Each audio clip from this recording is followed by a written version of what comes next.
गंगापुरातील विसर्गामुळे गोदाघाट परिसरात पाणी पातळीत मोठी वाढ। गोदाघाट आणि रामकुंड परिसरातील अनेक दुकानांमध्ये देखील पाणी शिरलं। नाशिकमधील गंगापूर धरणाचे सर्व 9 दरवाजे उघडले। 5186 क्युसेक पाण्याचा विसर्ग सुरू। धरणातून आणखी 1150 क्युसेक पाण्याचा विसर्ग वाढवणार। ठाकरेंच्या शिवसेनेसोबतच्या युतीबाबत कोणतेही वक्तव्य करू नका। युतीवर बोलण्याआधी मला विचारा। राज ठाकरेंचे सर्वच पदाधिकाऱ्यांना आदेश। युतीबाबत मनसैनिकांमध्ये संभ्रम। आम्ही पुढे केलेला हात अजूनही कायम। आता कुणी मिठाचा खडा टाकण्याचं काम करू नये।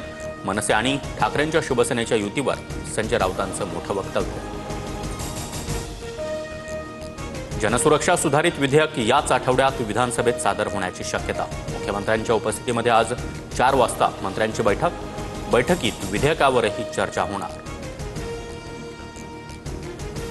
शेतकरी प्रश्नांवरून विधान भवनाच्या पायऱ्यांवर विरोधकांचं आंदोलन। वीज बिल सवलतीच्या माध्यमातून सरकारकडून फसवणूक।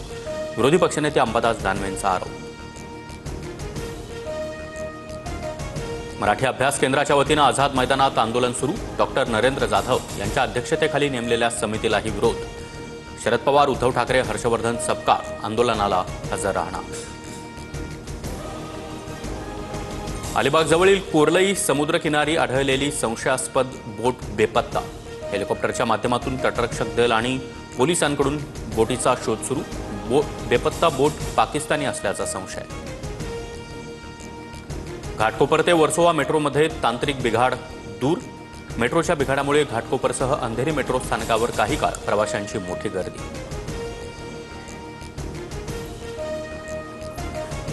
मुंबईतील मोनो रेल्वे मार्गावरची वाहतूक पूर्णपणे बंद। तांत्रिक कारणांमुळे वाहतूक बंद करण्यात आल्याची माहिती। पुण्यात हातात कोयता घेत गांधीजींच्या पुतळ्याची विटंबना करण्याचा प्रयत्न। पुणे रेल्वे स्थानक परिसरातील घटना।